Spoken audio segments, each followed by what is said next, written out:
everyone, it's Bailey, and today I'm going to do a video about my industrial piercing. When I go through YouTube, especially when I was first deciding on whether to get this or not, I've always seen negative reviews on industrial, or I've seen extremely positive that make it seem like nothing goes wrong. So I haven't seen an experience like mine, so I'm doing mine. I also decided I am going to do an experience over each of my piercings. And show the cons and the pros of it, because there's cons and pros to every single piercing. Like I said, most videos I see on piercings are just either go get it, do it, I love it, or don't do it, it's horrible, I hate it. So I have, again, best of both worlds. Yeah, first off, a couple of little pros to getting this. It's technically it's not technically two piercings, but you can wear it as two. I do from time to time. I'll put in a little hoop here. I'll put, a little, something like you put on your forward helix up here, and, or just like that. Ow, I just scratched it and that hurt. Anyways, it looks so pretty. At least where I live, it's not super common. So we actually have people stop me, random people on the streets, when they can actually see it, they stop and tell me, oh my gosh, it's so cute, it's so cool.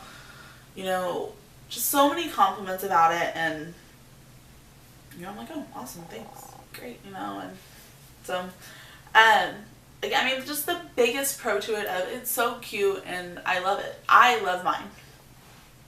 Now, the cons of it, mine gets irritated very easily. Everybody's is going to be different. I can't stress that one enough. Just because mine gets irritated doesn't mean yours is going to. Well, just because mine gets irritated easily doesn't mean yours is going to get irritated easily.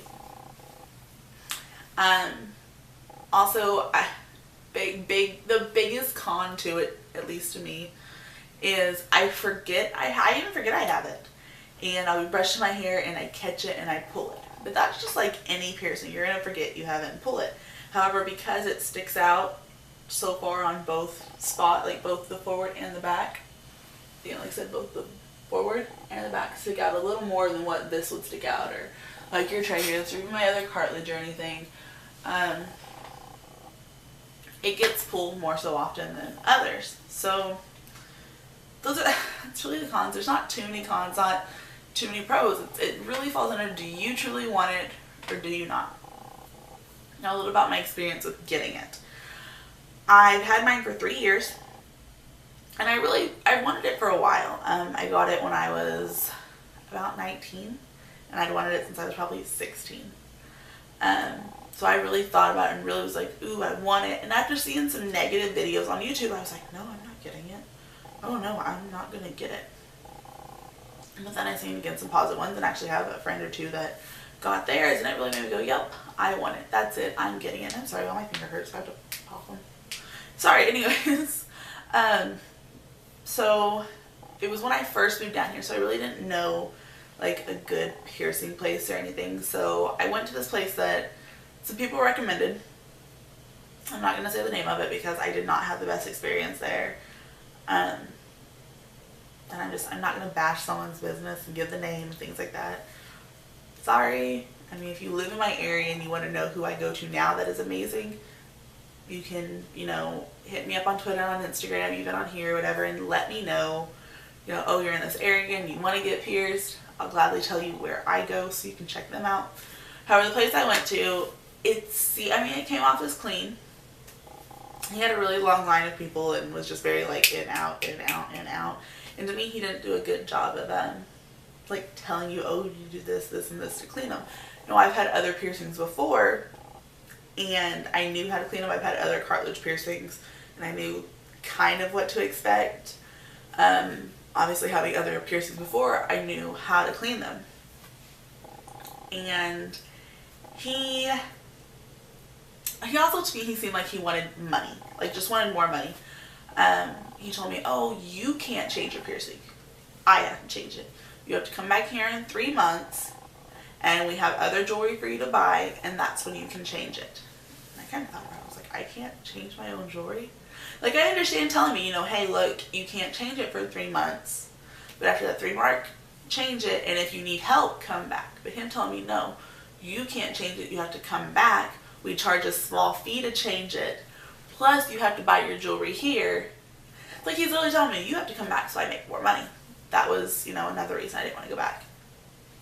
And like I said, he seemed more concerned with making them more money than actually telling me, you need to do this to clean it, you need to do this, you need to do that, and go on. He just basically told me I need to take like hand sanitizer and clean around it. And I was like, that doesn't sound right. I mean, that was how I was told to clean my nose. Just because it's your nose, you don't want to throw salt water up there all the time. But everything else I've always been told to use salt water. And like my ears and stuff, when I'm in the shower, I use like a Dial soap to clean them with. And only do that like once, no more than twice a day, because it will dry them out. But that and salt water, that's how I've always been told to clean my piercings, and tea tree oil if it gets like super irritated. So for him to tell me to use like a hand sanitizer on it, I was just like, what? That one's weird on its own. Anyway, so those were just really turn offs for this business and already made me go, oh crap. Well, the actual getting it part. He showed me like, oh, do you want it like this? Or are we going to do a little more angle? You know, this. Like, he showed me different angles of how I could do it. And finally decided on mine, like how mine is. So he marked it. And I just lay back and relax, no deep breath in, deep breath out. And he did the first hole, which was the bottom one here. So it was cool. It really did not hurt, like, at all. And I was like, oh, awesome, great. My ear started feeling warm, and he said that was because of the blood rushing to it. Because, I mean, it's, you know, a new wound. Your blood's going to rush to it. It's going to try to clot it and everything. And, okay, deep breath. We got to do the second hole. So take a deep breath, and he does my second hole. My second hole hurt a little bit more, but it was not too bad. And he told me the reason behind the more so pain is, first of all, it's a tougher cartilage there. And second of all, because of the first hole having the blood rush to it, there is more blood flow there. So it hurt a little bit more, and it did bleed more than the first one. All just had to do with there was more blood flow there. If you would have done it the reverse way, the first one would have bled so bad apparently, and the second one would have bled worse. I guess. Anyways. So then he put my jewelry in and, you know, cleaned me up a little bit. Looked at it, all was great. And go home and, you know, I clean it my way, I do my own thing with it, and I had absolutely no problems with it. And I didn't change it I didn't change it probably after 8-9 months. I left mine alone for quite a while just with the original bar. You know, I thought it was just the plain metal bar with the metal balls on the end. You know, it was fine. To me, it looked good. It didn't look bad. I just left alone, was cool with it. Well, then, turn around and at about 6 months, I had what I thought was just a keloid, and it formed under this, like the inside hole here.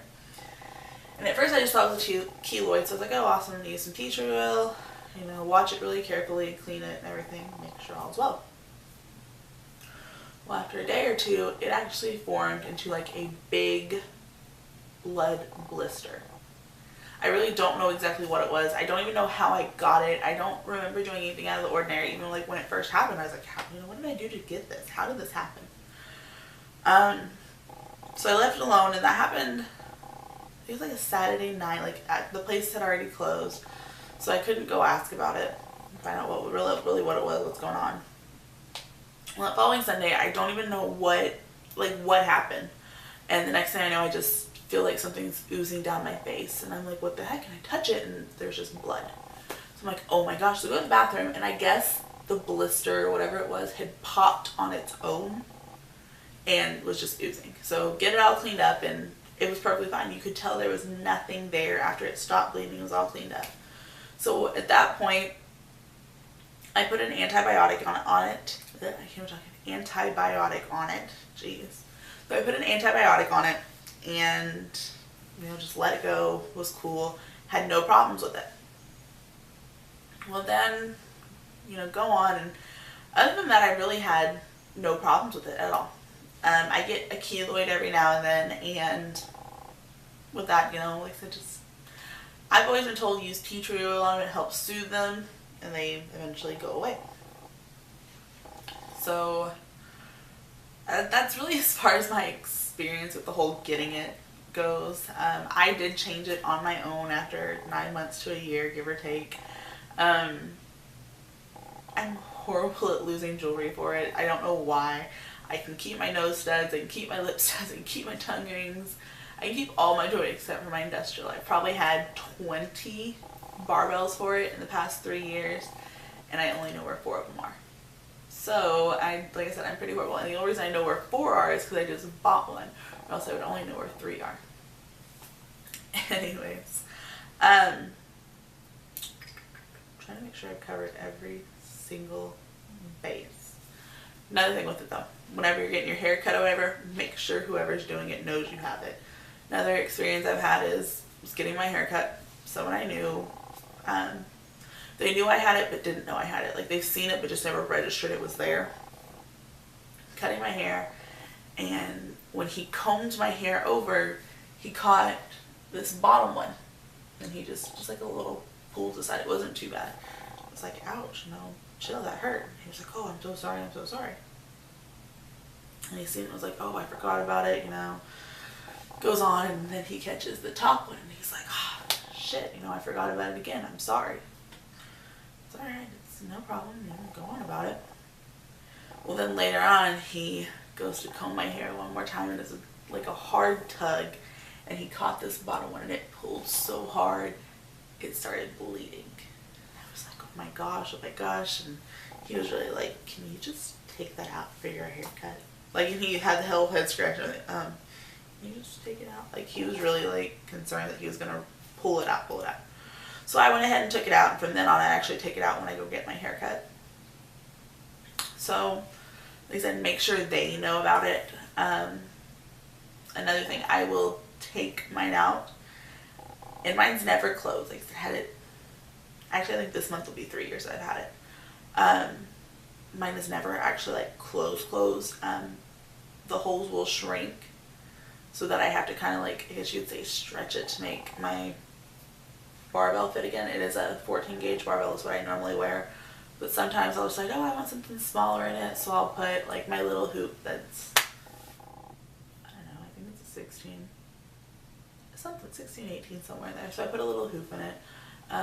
Sometimes I'll have like a regular like stud in it, and those are very, very small, and so it varies a lot. Sometimes I'll have it, I've had it actually shrink to where a normal earrings would fit in it, and then I had to like work it up to this, or I've actually point blank just shoved it in and made it bleed, which is not something good to do, so please do not do that.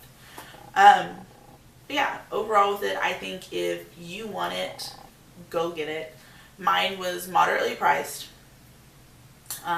Where I'm originally from, it would normally cost $65 to $75. Here, it was only $40 for it.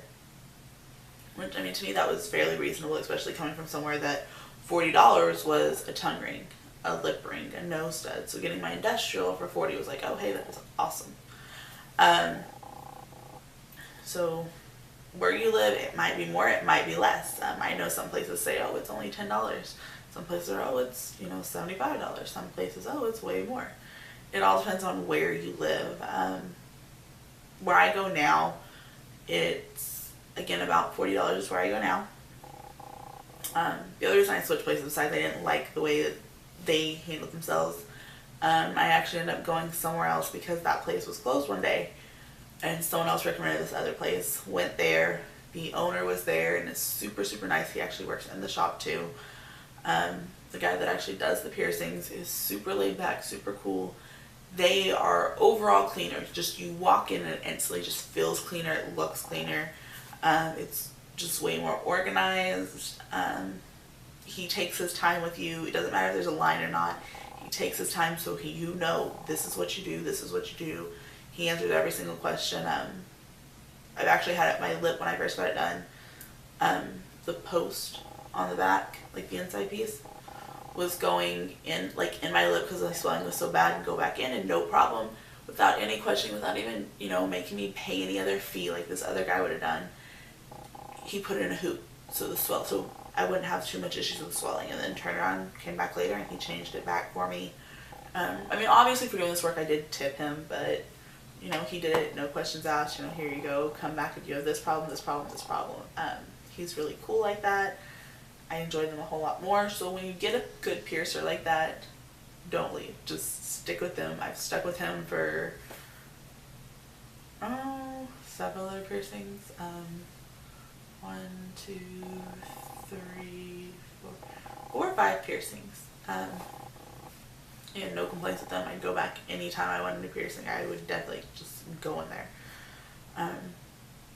So yeah, moderately priced. If anything, say you want it, I say go for it, because eventually you're gonna regret not trying it. At least trying it. It's a piercing. It can close. You'll never know that you had it. If anything, you might have like a little, like itty bitty non-noticeable scar. You know, it just looks like you had a piercing there that you don't wear anymore, and then you really have to look at it to find it. But again, piercings, I think if you want it, go check it out. Go for it and enjoy. Just make sure you take care of everything. Make sure if you have any questions that you do go back to your piercer. Do not hesitate to go ask any more questions. And that's it. So please give me a thumbs up if you enjoyed this, and subscribe. And like I said, I want to do a little, like, I guess you call it a series on the different piercings and different experiences and what to expect, etc. So if you have any requests as to which one to do first or second, or you know anything you want to see, just please go ahead and leave me a request in the comment section below. Bye, y'all.